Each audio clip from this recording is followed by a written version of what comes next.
എൻ്റെ പേര് സിനി ഫ്രാൻസിസ്, സ്ഥലം വെള്ളാങ്കല്ലൂർ. ഞാൻ ആദ്യമായിട്ട് ഉടമ്പടി എടുത്തത് 2019 അന്ന് എനിക്ക് കിട്ടിയ രോഗസൗഖ്യം ഞാൻ ഈ വിശുദ്ധ അൽത്താരയിൽ സാക്ഷ്യപ്പെടുത്തിയതാണ്. എൻ്റെ ഭർത്താവിന് 8 വർഷമായിട്ട് സ്ഥിരമായിട്ടൊരു ജോലി ഉണ്ടായിരുന്നില്ല. എന്ത് ജോലി കിട്ടിയാലും അധിക നാളുണ്ടാവില്ല, പിന്നെ എന്ത് ചെയ്താലും ഒരു ഗതിയില്ലാത്ത അവസ്ഥ. അങ്ങനെ ഞാനിവിടെ വന്ന് എൻ്റെ ഉടമ്പടി 5ാം തവണ പുതുക്കിയപ്പോൾ എൻ്റെ ഭർത്താവിന് സ്ഥിരമായിട്ടൊരു ജോലി കിട്ടി. അതിന് അമ്മ മാതാവിനും ഈശോയ്ക്കും ഒരുപാട് നന്ദി അറിയിക്കുന്നു. പിന്നെ ഞാൻ ഓഗസ്റ്റിൽ എൻ്റെ ഉടമ്പടി പുതുക്കി. നവംബർ 6-ാം തീയതി എൻ്റെ ഭർത്താവ് വിശുദ്ധ കുർബാനയ്ക്ക് പോകുന്ന വഴിയിൽ നെഞ്ചുവേദന അനുഭവപ്പെട്ടു. വീട്ടിലേക്ക് തിരിച്ചു വന്നു. ഞാൻ ചോദിച്ചപ്പോൾ എന്നോട് പറഞ്ഞു, എനിക്ക് ഭയങ്കര നെഞ്ചുവേദന എടുക്കുന്നുണ്ട്. അപ്പം ഞാൻ പറഞ്ഞു, നമുക്ക് ഹോസ്പിറ്റലിലേക്ക് പോകാം. എൻ്റെ കയ്യെത്തുന്ന ദൂരത്ത് എൻ്റെ ജപമാലയിൽ ഞാൻ ഉടമ്പടി ലോക്കറ്റ് എപ്പോഴും വെക്കാറുണ്ട്. അങ്ങനെ ഞാൻ ആ ജപമാലയും കയ്യിലെടുത്തുകൊണ്ടാണ് ഞാൻ പോയത്. വണ്ടി വിളിച്ചു. ചേട്ടൻ ഭയങ്കര ഒച്ചയും അലർച്ചയാണ്, വേദന സഹിക്കാൻ പറ്റാത്ത അവസ്ഥയിലാണ്. അങ്ങനെ അടുത്ത ഹോസ്പിറ്റലിലേക്ക് കൊണ്ടുപോയി. ECG എടുക്കാനൊന്നും പറ്റിയിരുന്നില്ല. അവരൊരു 7 ടാബ്ലറ്റ് വായിലിട്ട് കൊടുത്തു. പക്ഷേ ഒരു 4-5 ടാബ്ലറ്റ് വിഴുങ്ങിയതിന് ശേഷം പിന്നെ ഓട്ടം തുടങ്ങി. അപ്പോൾ ഡോക്ടർ പറഞ്ഞു, ഇനി ഇതിവിടെ വെക്കാൻ പറ്റില്ല, നിങ്ങൾ വേറെ ഹോസ്പിറ്റലിലേക്ക് ആംബുലൻസിൽ ഷിഫ്റ്റ് ചെയ്തോളാൻ പറഞ്ഞു. അങ്ങനെ ഞാൻ പറഞ്ഞു, ഞങ്ങൾ ജൂബിലിയിലേക്ക് കൊണ്ടുപോയിക്കോളാം. പക്ഷേ ഡോക്ടർ പറഞ്ഞു, നിങ്ങൾക്ക് അവിടെ എത്താനുള്ള സമയമില്ല എന്ന് പറഞ്ഞത്. അങ്ങനെ ആംബുലൻസിൽ കയറ്റി 5 മിനിറ്റിനുള്ളിൽ കൊടുങ്ങല്ലൂർ AR ഹോസ്പിറ്റലിൽ എത്തിച്ചു. ചേട്ടൻ്റെ ഒച്ചയും അലർച്ചയും ബഹളവും കേട്ട് എമർജൻസിയിൽ നിന്ന് ഡോക്ടേഴ്സും നഴ്സസും ഓടി വന്ന് കാഷ്വാലിറ്റിയിൽ കയറ്റി മെഡിസിൻ സ്റ്റാർട്ട് ചെയ്തു. അങ്ങനെ എന്നോട് ഡീറ്റെയിൽസൊക്കെ ചോദിച്ചറിഞ്ഞു. പോകുന്ന വഴിയിൽ ഞാൻ ചേട്ടൻ്റെ നെഞ്ചിൽ ഈ ഉടമ്പടി കാശുരൂപം വെച്ചിരുന്നു. പക്ഷേ എത്രത്തോളം എനിക്ക് ആ സമയത്ത് അതിൻ്റെ വിഷമമൊന്നും ഉണ്ടായിരുന്നില്ല. അമ്മ എൻ്റെ കൂടെയുണ്ട്, ആ ബോധ്യം എന്നിലുണ്ടായിരുന്നു. അങ്ങനെ ഞങ്ങൾ ഹോസ്പിറ്റലിൽ ഇരുത്തി മെഡിസിൻ സ്റ്റാർട്ട് ചെയ്തു. കുറച്ച് കഴിഞ്ഞപ്പോൾ ഡോക്ടർ എന്നോട് പുറത്തേക്ക് വന്നിട്ട് പറഞ്ഞു, ഞാൻ ആ സമയത്താണ് കരഞ്ഞു തുടങ്ങിയത്.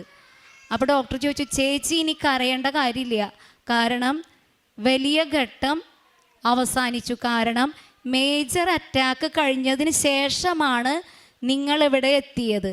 ചേട്ടന് ഒരു കുഴപ്പവും സംഭവിച്ചില്ല. അത് അമ്മ മാതാവിൻ്റെ വലിയ മാധ്യസ്ഥാണെന്ന് ഞാൻ അടിയുറച്ച് വിശ്വസിക്കുന്നവളാണ്. കാരണം ഉടമ്പടി എടുത്ത് അന്ന് തുടങ്ങി ഞങ്ങൾ അപ്പനും മക്കളും എന്നും വിശുദ്ധ കുർബാനയ്ക്ക് പോകും.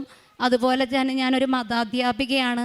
അതിൻ്റേതായ എല്ലാ കൃപകളും അമ്മ എപ്പോഴും ഉടമ്പടി എടുത്തു കഴിഞ്ഞാൽ അമ്മ കൂടെയുണ്ട്. അമ്മ നമുക്ക് മുന്നേ പോകും. നമ്മൾ വലിയ ടെൻഷൻ അടിച്ച് നടക്കുന്ന കാര്യങ്ങൾ പോലും നമ്മൾ വിചാരിക്കുന്ന രീതിയിലല്ലാത്ത നല്ല എളുപ്പമായ രീതിയിൽ മാതാവ് അത് ക്രമീകരിച്ച് ലഘൂകരിച്ച് തരും. അങ്ങനെ ചേട്ടന് മെഡിസിൻ സ്റ്റാർട്ട് ചെയ്തു.